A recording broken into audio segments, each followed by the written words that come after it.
luar biasa.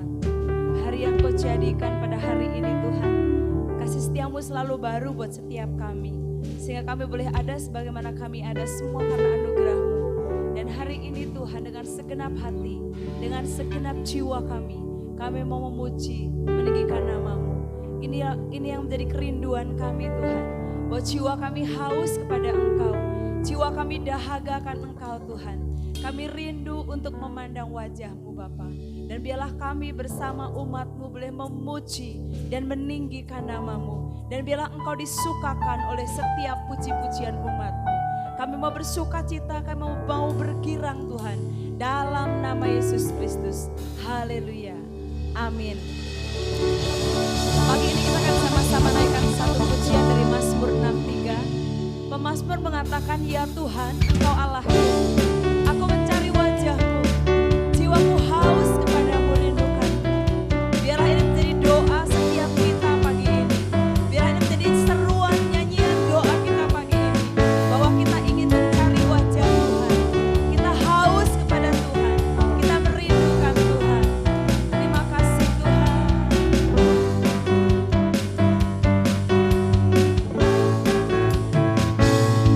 Ya Tuhan, Engkau Allahku.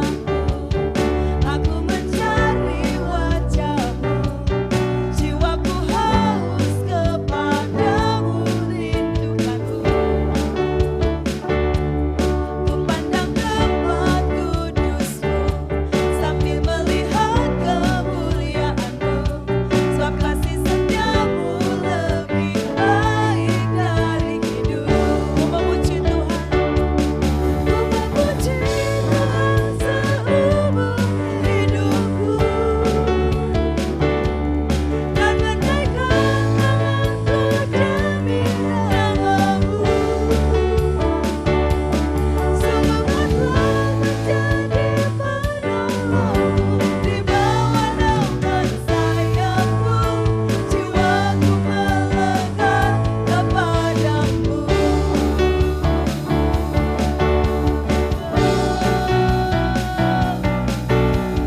Aku mencari wajah-Mu. Ya Tuhan, Engkau Allahku. Aku mencari wajah-Mu. Jiwaku haus kepadamu, rindukan-Mu. Ku pandang tempat kudus-Mu. Ku pandang tempat kudus-Mu sambil melihat kemuliaan-Mu. Sebab kasih setiamu lebih baik dari hidup. Ku memuji Tuhan. Ku memuji Tuhan seumur hidupku. Dan menaikkan tanganku demi nama-Mu. Sungguh Engkau menjadi penolongku.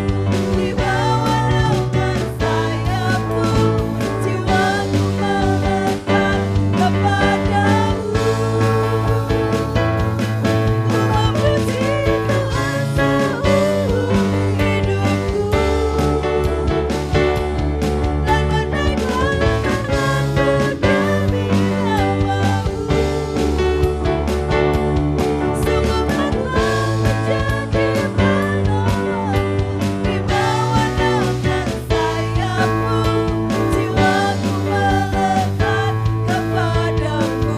Ya Tuhan, Engkau Allahku. Aku mencari wajah-Mu. Jiwaku haus kepadamu, rindukan-Mu. Ku pandang tempat kudus-Mu sambil melihat kemuliaan-Mu. Sebab kasih setiamu lebih baik dari hidup. Sebab kasih setiamu lebih baik dari hidup. Sebab kasih setiamu lebih baik dari hidup. Ya Yesus, benar Tuhan, kasih setiamu lebih baik dari hidup. Inilah alasan memuji-Mu sepanjang hidup kami Tuhan. Inilah alasan kami menyembah dan meninggikan Engkau sepanjang hidup kami Tuhan.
kasih Tuhan. Dan biarlah kami terus ada dalam hadirat-Mu. Kami boleh menghampiri tahta kudus-Mu Tuhan. Kami menaikkan doa-doa kami Tuhan. Kami menaikkan nyanyian syukur kami Bapa. Kami mau persembahkan penyembahan terbaik kami Tuhan. Yes, Lord.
Engkau mendekap setiap umat-Mu hari ini Tuhan. Kami rindu Engkau mengalirkan urapan yang membawa kehidupan. Kami rindu tetap ada dalam hadirat-Mu Tuhan.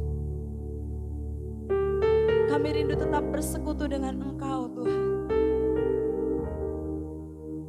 Bukan hanya di hari-hari ibadah kami Tuhan.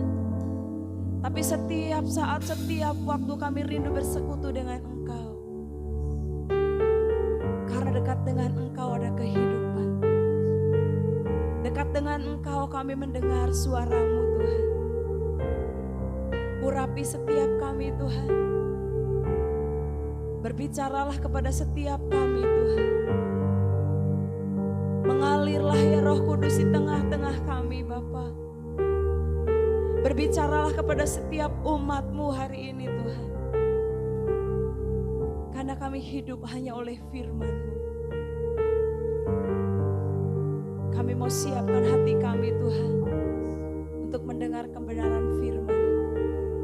Dan biarlah setiap kebenaran firman boleh tertanam dalam hati kami Tuhan. Dalam nama Yesus Kristus kami siap mendengar firman. Haleluya. Amin.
Shalom jemaat yang dikasihi Tuhan, selamat pagi, selamat hari Minggu.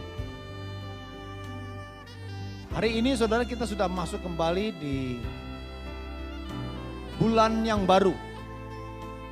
Di bulan Agustus, seperti biasa gereja kita mengadakan perjamuan kudus. Supaya kita mengingat kembali tentang karya Tuhan, tentang kasih Tuhan. Tentang bagaimana dia menyerahkan hidupnya supaya kita saudara dan saya diselamatkan. Nah saudara, pada hari ini saya ingin menyampaikan keistimewaan kita sebagai orang-orang percaya. Pada minggu lalu saudara, kita diistimewakan oleh Tuhan bahwa segala sesuatu yang terjadi dalam kehidupan kita yang buruk itu akan menjadi baik. Akan mendatangkan kebaikan kepada kita. Karena kita saudara dan saya adalah orang-orang yang dipanggil, dipilih, yang sudah ditentukan dari semula untuk menjadi serupa dengan anaknya. Supaya dikatakan demikian, supaya Yesus menjadi yang sulung di antara saudara-saudaranya. Saudara-saudaranya itu adalah kita orang-orang percaya saudara dan saya. Nah hari ini saya ingin menyampaikan tentang hubungan Sang Maha Kuasa dengan orang percaya. Kita sebagai orang percaya dan Sang Maha Kuasa, kita sebagai orang percaya dipanggil anak dan kita dan Allah ya, dan yang Maha Kuasa, Allah yang Maha Kuasa itu sebagai Bapa kita. Nah, saya akan buka firman Tuhannya di Yohanes 1 ayat 12. Ini tentang adopsi kita sebagai anak. Nah, kenapa saya katakan adopsi, saudara? Karena memang sebelumnya Yesus datang ke dunia itu dimulai datang ke Israel. Dia ingin mendapatkan anak-anaknya, umatnya, orang Israel, tapi mereka menolak dia. Nah, firman Tuhan mengatakan begini, Yohanes 1 ayat 12. Tetapi semua orang yang menerimanya diberinya kuasa supaya menjadi anak-anak Allah. Yaitu mereka yang percaya dalam namanya. Jadi setiap orang yang menerima Yesus Kristus diberi kuasa. Diberinya kuasa untuk menjadi anak-anak Allah. Nah kita saudara dan saya adalah orang-orang yang telah menerima Yesus Kristus sebagai Tuhan. Dan Yesus mengatakan, Yesus memberikan kuasa ketika kita menerima Yesus Kristus sebagai Tuhan. Untuk menjadi anak-anak Bapa di sorga. Nah bagaimana caranya tadi saya katakan menerimanya adalah suatu proses lahir baru. Setelah itu kita saudara dan saya diadopsi. Ya, diadopsi menjadi anak Bapa di sorga, di mana kita memanggil Allah itu sebagai Bapa dan Bapa menganggap kita sebagai anaknya. Mengadopsi, mengangkat kita sebagai anaknya. Dan pada proses pengangkatannya, legalitasnya itu saudara atau disahkan dengan meterei. Meterainya apa? Roh Kudus. Meterei itu bukan hanya sekedar mencap kita, tapi juga dia sebagai penolong tinggal di dalam kita. Jadi luar biasa, kekristenan itu saudara dianalogikan dalam hubungan umat dan Allah sang penguasa alam semesta ini sebagai keluarga, di mana sang penguasa sebagai Bapa dan kita sebagai orang-orang percaya sebagai anaknya. Nah saudara, jadi saudara ketika kita secara supranatural masuk ke dalam keluarga Allah, saudara, kita sebagai anak-anaknya dikatakan di Roma 8 ayat 17 begini. Jika kita adalah anak-anak, maka kita juga adalah ahli waris. Maksudnya orang-orang yang berhak menerima janji-janji Allah. Saudara, yang berhak menerima janji-janji Allah yang akan menerimanya bersama-sama dengan Kristus, yaitu jika kita menderita bersama-sama dengan Dia supaya kita juga dipermuliakan bersama-sama dengan Dia. Kita perhatikan di Roma 8 ayat 17a ini saudara dikatakan, jika kita adalah anak, maka kita adalah sebagai ahli waris. Maksud ahli waris itu untuk menerima janji-janji Allah. Jadi luar biasa. Luar biasa saudara, Tuhan menganugerahkan di Efesus 1 ayat 3, saudara dikatakan segala berkat rohani. Berbicara tentang kasih, sukacita, damai sejahtera dan banyak hal lagi saudara yang berkaitan dengan jiwa kita. Yang ada di sorga berkatnya itu diperuntukkan untuk kita. Efesus 1 ayat 3 dikatakan demikian. Jadi saudara, kita saudara dan saya dipanggil anak itu satu hal yang luar biasa. Diangkat anak itu suatu hal yang luar biasa. Banyak kisah-kisah di dalam dunia ini kita sudah sering mendengar atau pernah mendengar. Bagaimana seorang kaya, saudara, ada satu kisah, saudara, seorang kaya yang sudah mau meninggal, saudara, dia ingin mewariskan harta kekayaan yang begitu banyak itu. Dia tidak mau memberikan kepada orang-orang terdekatnya, tapi dia ingin memberikan kepada orang-orang yang mungkin menurut selera dialah. Sampai sekali waktu saudara, bayangkan kalau misalnya kita ditemui oleh seorang kaya ini, dia dengan kendaraan yang mewah, saudara, tiba-tiba kita yang sudah terlantar, tidak punya apa-apa, tidak punya pengharapan, sudah terhinalah hidupnya. Tiba-tiba ada seorang kaya turun dari mobil ketika dia duduk di pinggir jalan, di trotoar, saudara. Dia menghampiri kita, terus dia mengatakan kepada kita, kamu saya pilih untuk menjadi anak saya. Mari ikut saya masuk ke mobil saya. Tentu kita ragu, tentu kita takut, tentu kita kaget. Tapi mungkin saudara karena kita nggak bisa bertanya, kelihatan mungkin dari ketulusan seorang kaya ini. Akhirnya kita seperti orang bodoh saja ngikutin masuk ke dalam mobil mewahnya. Akhirnya si orang kaya ini mengajak kita, saudara, mengajak kita itu ke seorang pengacara atau notaris untuk mensahkan secara hukum bahwa kita diangkat sebagai anaknya. Terus di dalam surat itu dikatakan bahwa semua harta kekayaannya diperuntukkan untuk kita, saudara dan saya. Oh mungkin itu begitu suatu berita yang luar biasa, sesungguhnya demikian dengan kita, yang terjadi dengan kita. Kita dulu ketika belum percaya kepada Tuhan, belum diselamatkan. Kita adalah orang-orang yang tidak memiliki pengharapan, frustasi, hidup dalam ketakutan. Saudara melihat ke depan tidak berani. Karena kita merasa tidak punya kekuatan, tidak punya keyakinan, tidak pede menghadapi masa depan. Mau bunuh diri takut, inginnya segala aja Tuhan datang mencabut nyawa kita. Karena takut kalau misalnya bunuh diri itu takut masuk neraka. Tiba-tiba dalam kondisi begitu, Yesus datang mengetuk pintu hati kita. Oleh orang-orang tertentu hamba-hambanya. Dia menyampaikan berita tentang keselamatan, tentang hidup damai sejahtera, tentang sukacita di dalam Kristus. kita terbuka menerimanya. Dan begitu kita terbuka menerimanya saudara, supaya saudara ketahui adalah suatu proses lahir baru. Kita menjadi anaknya, kita menjadi ahli warisnya. Berhak menerima janji-janji Tuhan. Oh, berubah kita. Kewarganegaraan kita jadi berubah. Saudara, kalau kita warga sebagai bangsa Indonesia, kita memiliki KTP. Di kolom kewarganegaraan diisi WNI, warga negara Indonesia. Secara supranatural, secara rohani, kita saudara dan saya warga negara kerajaan Allah. Luar biasa saudara. Ada satu kisah saudara. Yang luar biasa saudara. Namanya itu adalah Jay Speak. Usia 66 tahun. Dia seorang kebangsaan Afrika saudara. Dia seorang pengkhotbah yang tinggal di Maryland, New Jersey. Suatu saat dia mengikuti salah satu tes DNA. Dan diketahui ternyata dia adalah seorang keturunan bangsawan. Seorang pangeran, keturunan pangeran Afrika. Dia itu seorang pangeran dari Afrika. Ya ada kisahnya, saya tidak ceritakan di sini saudara. Kenapa kok dia bisa ada di Amerika padahal dia adalah keturunan pangeran saudara. Tapi intinya saudara, bahwa setelah dicek, dites DNA, dia diketahui bahwa dia adalah sepupu jauh dari seorang pria bernama Juan Lokonondeka. Dari garis keturunan bangsawan Benin. Akhirnya setelah itu saudara dia dihubungi. Jadi ada seseorang yang memberikan nomor telepon si Jay Speak ini kepada raja di Benin sana. Raja itu menelepon kepada Jay Speak. Dia tidak tanggapi panggilan itu. Tapi akhirnya kedua kali dia ikutin. Dia diundang untuk masuk, untuk datang ke Afrika, ke Benin. Dia dengan pesawat pergi ke sana. Sampai di sana dia disambut saudara dengan satu pesta rakyat yang luar biasa. Menyambut kedatangan sang pangeran ini. Ini saudara Jay Speak ini seorang hamba Tuhan. Ya seorang dikisahkan sudah seorang pengkhotbah usia 66 tahun dari Maryland itu. Saudara yang tidak mengerti apa-apa, tiba-tiba dia diangkat menjadi seorang pangeran. Dan itu sah karena memang dia semuanya keturunan pangeran.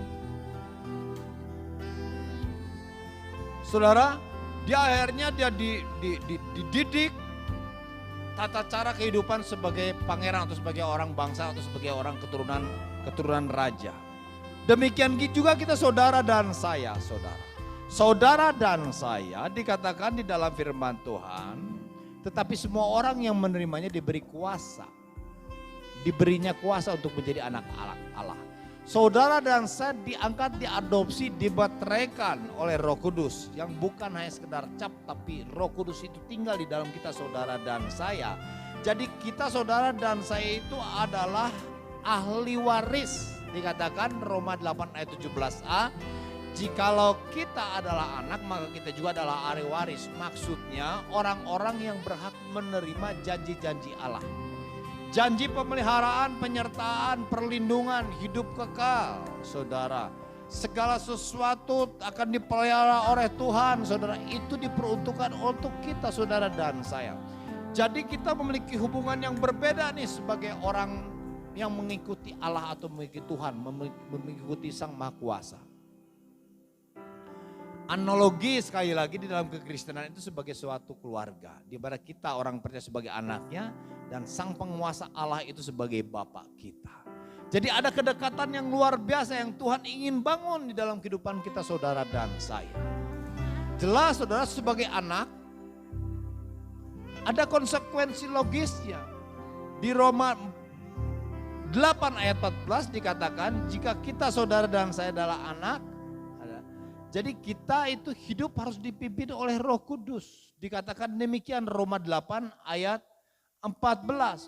Semua orang yang dipimpin Roh Allah adalah anak Allah. Jadi anak-anak Allah konsekuensi logisnya harus dipimpin oleh Roh Kudus. Kalau kita hidup sembarangan tidak mau dipimpin oleh Roh Kudus, kita bukan anak-anak Allah. Kalau dengan melihat begini saudara. Pertama, di dalam dunia ini manusia semua ciptaan Allah. Tapi tidak semua anak-anak Allah. Karena ada syarat untuk menjadi anak Allah, harus menerima Yesus Kristus sebagai Tuhan dan Juru Selamat. Itu prosesnya. Baru dicap, disahkan, dimateraikan dengan Roh Kudus. sah sebagai anak Allah. Jadi kalau kita kemanapun di alam supranatural ini saudara, ya dunia-dunia kegelapan itu alam-alam yang tidak sesuai dengan kerajaan Allah itu atau dari kerajaan kegelapan itu akan melihat ada materai. Ada terlihat kita sebagai itu adalah warga negara kerajaan Allah. Jadi luar biasa. Tapi jelas sekali lagi saudara, harus dipimpin oleh Roh Kudus. Dikatakan semua orang yang dipimpin oleh Roh Allah adalah anak-anak Allah. Nah, ada tujuannya saudara. Materai itu ada tujuannya. Ada tujuan materai yang itu adalah Roh Kudus sebagai parakletos, sebagai pelindung, sebagai penolong di dalam kehidupan kita. Tujuannya supaya kita dibawa masuk ke dalam tujuan Allah. Ini Roma 8 ayat 17, Roma 8 ayat 28-nya dikatakan segala sesuatu yang terjadi dalam kehidupan kita atau Allah turut bekerja dalam segala sesuatu untuk mendatangkan kebaikan bagi mereka yang mengasihi Dia. Yaitu mereka yang dipanggil sesuai dengan rencana Allah, dikatakan demikian. Jauh sebelumnya, dikatakan, supaya Yesus Kristus menjadi yang sulung dan kita saudara dan saya menjadi anak-anaknya. Jadi ada tujuannya supaya kita saudara dan saya serupa segambar dengan Tuhan. Nah, untuk serupa dan segambar dengan Yesus Kristus supaya Yesus menjadi yang sulung dari atas saudara-saudaranya, yaitu kita calon-calonnya, dipimpinlah kita, berikan diri kita dipimpin oleh Roh Kudus. Amin. Supaya di dalam proses untuk menjadi sama seperti Kristus, yang itu adalah tidak hal yang tidak mudah, dibantu, ditolong oleh Roh Kudus yang tinggal di dalam kita, yang adalah materai kewarganegaraan Allah, materai kita sebagai anak Allah. Nah, untuk itu saudara, untuk kita bisa masuk ke dalam tujuannya, supaya kita mendapatkan bimbingannya, supaya kita bisa menerima kuasa, atau Tuhan bisa menyatakan kuasanya untuk pekerjaannya di dalam dunia ini. Supaya kita bisa dipelihara oleh Tuhan, yaitu dengan bimbingan Roh Kudus, kita memang harus terus membangun hubungan dengan Tuhan. Kalau kita membangun hubungan dengan Tuhan, kita menjadi akrab dengan Tuhan, kita akan mudah dipimpin oleh Roh Kudus. Kalau tidak, kita tahu sendiri saudara. Manusia itu kecenderungannya, perhatikan. Manusia itu diberikan free will, hak bebas. Bebas memilih. Nah, karena ada dosa di dalam kita, yang kecenderungan berbuat dosa, cenderungnya itu saudara sebetulnya free will itu dipakai untuk memberontak atau keluar dari kehendak Tuhan, tidak mau mentaati Tuhan. Kecenderungannya demikian. Nah, Allah melihat itu, sekalipun kita saudara dan saya telah menerima Kristus, telah diselamatkan. Untuk itulah Dia tinggal di dalam kita, menolong kita. Nah, kita akan mudah ditolong oleh Tuhan kalau kita membangun hubungannya dengan Roh Kudus, dengan Tuhan. Kedekatan, keintiman kita dengannya membuat kita saudara sebetulnya yang pertama, kita hidupnya menjadi nyaman, kita menjadi tenang. Kita ada tinggal di dalam perhentiannya. Ya. Kemarin Kamis kita membaca tentang Ibrani berapa itu 3 atau 4 tentang kita akan masuk ke dalam perhentiannya 1 sampai 11 ya pada hari Kamis malam. Masuk ke perhentiannya di mana kita menjadi tenang. Kita nggak perlu lagi berupaya lagi untuk membangun satu mesbah, memberikan persembahan korban binatang kepada Tuhan supaya kita diampuni dosa. Kita sudah cukup satu kali. Kepada perhentiannya di mana kita sudah tidak perlu lagi takut akan hukuman. Kita nggak perlu khawatir lagi. Kita sudah ada di dalam perhentian. Kita sudah menjadi tenang. Kenapa? Kita tinggal di dalam perhentian karena Allah lah yang memelihara kehidupan kita. Allah yang berkuasa di dalam kehidupan kita. Itu akan terjadi kalau kita membangun hubungan dengan Tuhan. Baru sebagai ahli waris yang berhak menerima janjinya itu saudara, itu akan secara natural itu terjadi dalam kehidupan kita. Nah, kedekatan kita akan membuat kita bisa mendengar, kita bisa mengerti isi hatinya Tuhan. Nah, ketika kita mengerti isi hatinya Tuhan, saudara, kita akan tahu juga apa yang harus dilakukan. Gak perlu harus diojok-ojok, kamu harus melakukan ini, kamu harus melakukan begitu. Tidak, karena kita anak. Kita di rumah sebagai anak, saudara, tahu apa yang harus kita lakukan di rumah kita. Bapak kita, ibu kita nggak perlu lagi memberikan komando terus-menerus kepada anak-anak. Karena kita membangun kedekatan, kita melihat apa yang dilakukan, kita mengerti apa maunya orang tua kita untuk rubah kita. Jadi kita nggak perlu lagi diojok-ojok lagi. Karena kita sudah mengerti, karena kita sudah sering mendengar, kita sudah sering melihat apa yang dilakukan orang tua kita. Demikian juga kedekatan kita dengan Bapa, kita sudah mengerti. Kita sudah tahu apa yang suka dilakukan Tuhan Yesus. Apa yang harus kita lakukan sebagai anak. Saudara, itu kedekatan kita membuat kita tenang, kita ada di dalam perhentiannya, kedekatan kita mengerti apa yang harus dilakukan. Ketika kita melakukannya pun saudara, tugas yang sudah diperuntukkan untuk kita oleh Tuhan, saudara, itu kita lakukan sebagai ungkapan kita mengasihi Dia, bukan terpaksa, bukan menjadi beban. Itu tuh jadi sekali lagi saudara, itu mengalir begitu saja di dalam kita. Itu anak-anak Tuhan. Kita sudah diadopsi, sudah disahkan sebagai anak. Kita sudah masuk ke perhentiannya, keselamatan sudah dijamin. Gak perlu lagi diusahakan keselamatan untuk kita bisa menjadi selamat masuk surga. Gak perlu lagi, sudah terjamin. Kita sudah masuk ke perhentiannya. Kita sudah tidak perlu lagi khawatir tentang kehidupan ini karena kita tahu Sang Penolong, Parakletos itu tinggal di dalam kita. Dan Dia akan membimbing kita ke dalam seluruh kebenarannya. Dia akan memelihara kehidupan kita. Dia akan menjaga kita, melindungi kita. Dia akan menyatakan kuasanya ketika kita berjalan bersama Dia. Ketika kita pergi untuk melayani. Saudara, jadi kita melakukan itu saudara karena kita mengasihinya sebagai ungkapan terima kasih Tuhan. Sebagai ungkapan aku mengasihi Engkau Tuhan. Bukan sebagai tugas yang beban atau tugas yang berat atau beban yang berat ketika kita melakukan pekerjaan-pekerjaan Tuhan.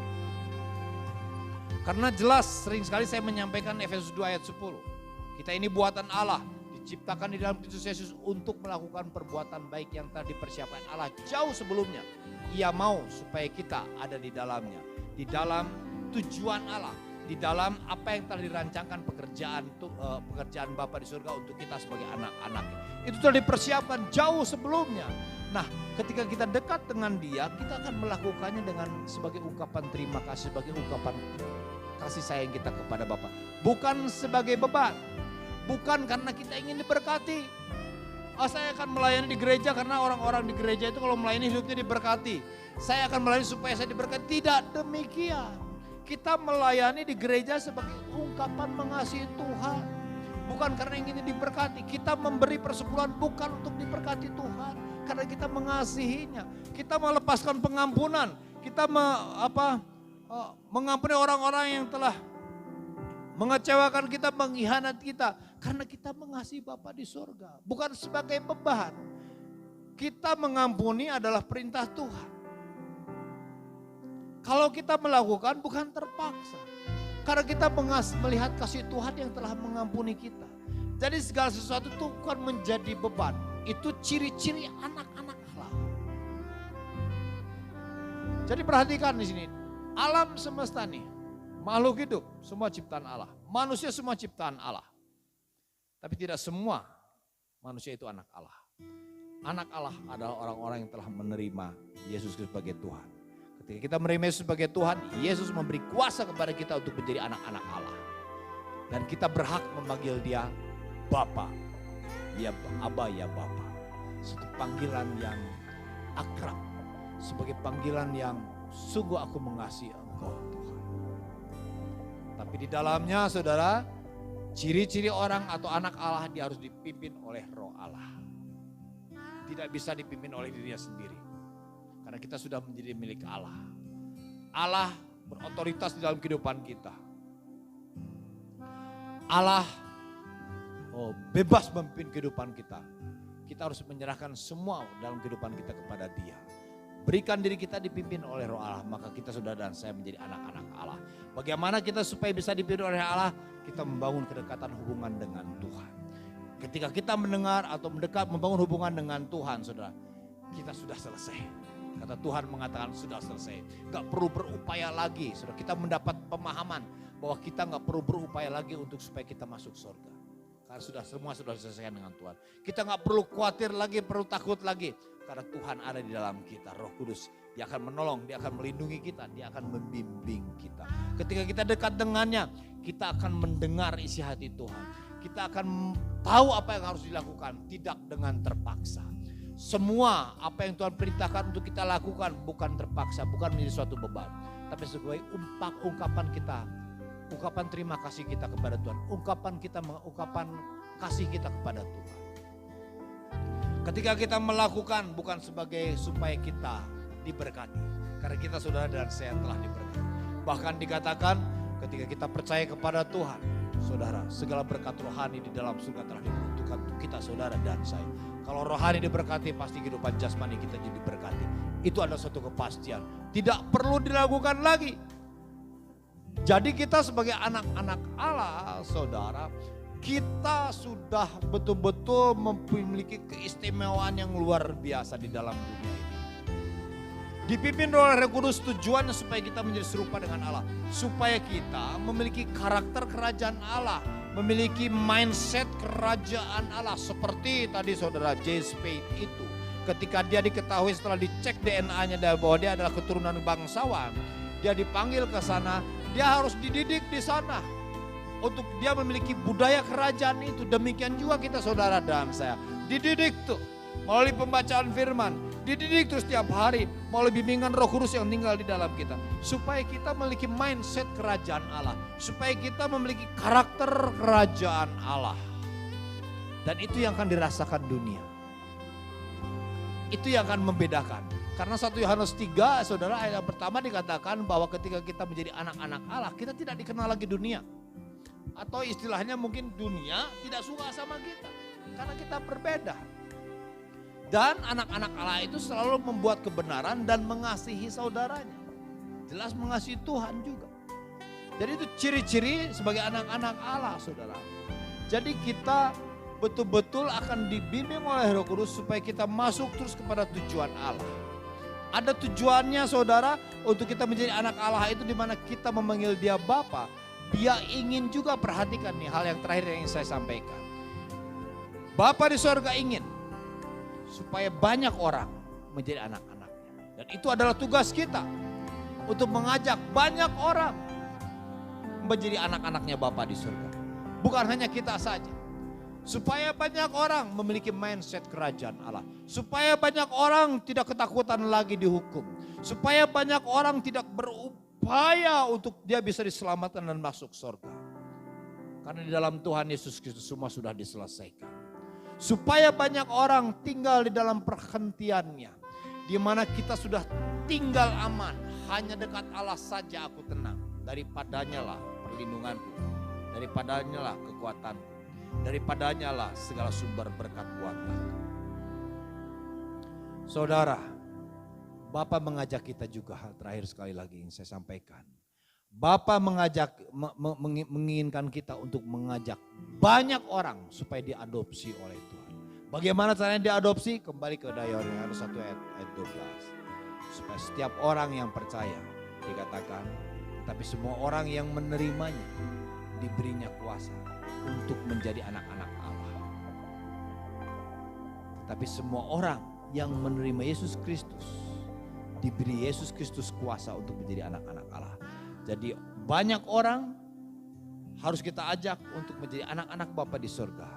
Caranya perkenalkan Yesus kepada mereka. Di akhir zaman ini banyak orang-orang saudara yang sudah frustrasi apalagi kondisi ini. Saya berharap saudara tidak frustrasi dengan kondisi ini. Karena saudara adalah anak-anak Allah. Amin. Jangan frustrasi. Ada kekuatan yang luar biasa di dalam Tuhan. Tapi banyak orang di luar sana yang frustrasi. Mereka harus diperkenalkan bahwa ada Bapa yang ingin mengangkat engkau sebagai anak. Seperti tadi ilustrasi saya. Ada seorang kaya yang ingin mewariskan hartanya yang begitu banyak. Dia mencari orang-orang di pinggir jalan. Dan orang itu langsung mengangkat orang itu menjadi anaknya.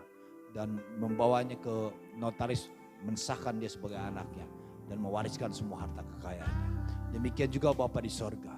Bapa di sorga terus mencari orang-orang yang hilang. Orang-orang yang jauh dari Tuhan. Supaya mereka menjadi anak-anaknya. Dan tugas kita untuk mengajak mereka. supaya mereka menjadi anak-anak Bapa, supaya mereka menjadi saudara-saudara Yesus, di mana Yesus sebagai yang sulung dari antara kita saudara dan saya dan mereka yang kita ajak untuk menjadi anak-anak. Tunjukkan kepala, kita akan masuk ke dalam perjamuan kudus. Saudara siapkan hati kita. Bapa di dalam surga, hamba-Mu telah menyampaikan firman Tuhan. Bapa yang kekal, biarlah apa yang hamba-Mu sampaikan tentang kami adalah anak-anak-Mu yang Tuhan telah angkat kami sebagai anak. Dan Engkau adalah Bapa, kami memanggil Engkau Bapa, dan Engkau memanggil kami anak. Biarlah Tuhan kesadaran ini, ketika kami paham ini, kami sudah tidak perlu takut lagi dihukum. Kami aman di dalam Engkau. Ada keistimewaan kami sebagai anak-anak. Tapi dalam keistimewaan ini Bapa, kami mulai hari ini setelah mendengarkan kebenaran firman-Mu, kami mau hidup dipimpin oleh Roh-Mu Bapa surga. Supaya kami jelas menjadi anak-anak-Mu. Karena kalau kami tidak mau dipimpin oleh Roh-Mu, kami bukan menjadi anak. Kami mau membangun terus hubungan dengan Engkau, kedekatan dengan Engkau, keintiman dengan Engkau Bapa. Supaya keintiman ini kami bisa merasa dekat dengan. Kami bisa mengerti tentang isi hati-Mu, apa yang Engkau inginkan. Kami bisa memiliki kuasa Tuhan untuk memberitakan Injil, memberitakan kabar baik, untuk melepaskan pengampunan kepada orang-orang yang telah menyakiti hati kami. Untuk memberi Tuhan, memberkati. Semua kami lakukan, tugas-tugas yang Kau berikan kepada kami. Bukan sebagai beban, bukan sebagai keterpaksaan, bukan dengan latar belakang mencari muka di hadapan-Mu supaya kami diberkati. Bukan itu. Kalau kami melakukan pelayanan, kalau kami melepaskan pengampunan, karena kami mengasihi-Mu. Karena itu adalah ungkapan terima kasih kami kepada Engkau. Materaikan apa yang hamba-Mu sampaikan. Hamba-Mu terbatas di dalam menyampaikan, tapi Engkau Allah Roh Kudus terjemahkan kepada setiap jemaat yang mendengarkan pada pagi hari ini. Terpujilah Tuhan. Terima kasih, sebentar kami akan masuk ke dalam perjamuan kudus. Sekali lagi kami minta Engkau kuduskan setiap kami. Semua jemaat-Mu yang ada di rumah juga Tuhan kuduskan. Layakan kami untuk masuk ke dalam perjamuan kudus ini. Di dalam nama Yesus Kristus. Jemaat yang dikasihi Tuhan, mari kita angkat roti di tangan kanan saudara.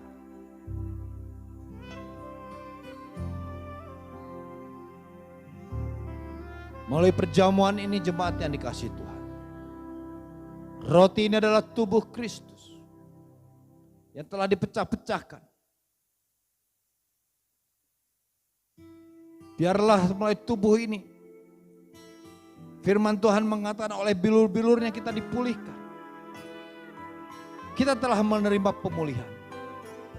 Dan kita akan terus dipulihkan oleh Tuhan. Dan biarlah perjamuan kudus hari ini, semua yang retak di dalam hatimu, semua yang hancur di dalam hatimu, semua kegagalan hari yang ada di dalam kehidupan, semua keputusasaan yang sedang terjadi dalam kehidupanmu, kefrustrasian, hari ini akan mengalami pemulihan.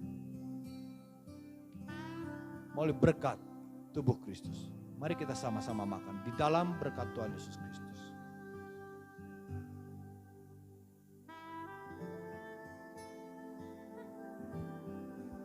Kita angkat cawan berisi anggur di tangan kanan saudara.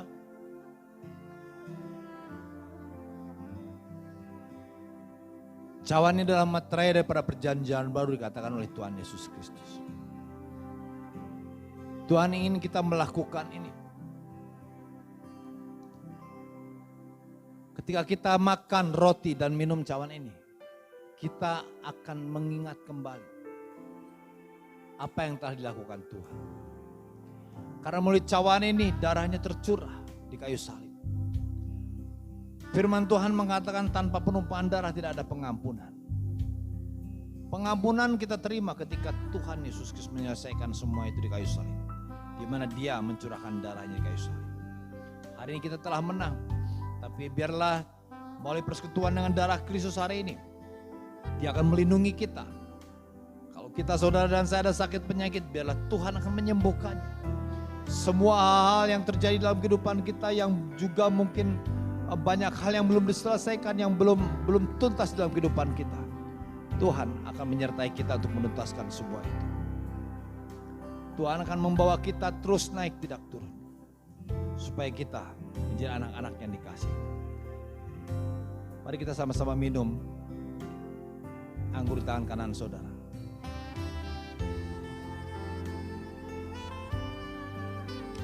Haleluya. Terima kasih Bapa untuk tubuh dan darah-Mu. Hari ini kami telah bersekutu dengan tubuh dan darah-Mu. Kami akan ingat persekutuan ini. Kami akan mengingat tentang kasih-Mu, tentang pengorbanan-Mu, tentang darah-Mu yang telah Kau curahkan. Terpujilah Tuhan. Terima kasih untuk tubuh dan darah-Mu Bapa. Jemaat yang dikasihi Tuhan, kita akan akhiri ibadah kita hari ini. Buka hati dan terimalah berkat dari Tuhan. Anugerah daripada Tuhan kita Yesus Kristus, kasih daripada Allah Bapa, persekutuan Allah Roh Kudus akan menyertai kita mulai hari ini, esok dan sampai selama-lamanya. Di dalam berkat yang luar biasa, Yesus Kristus Tuhan. Haleluya. Amin. Tuhan Yesus memberkati. Shalom.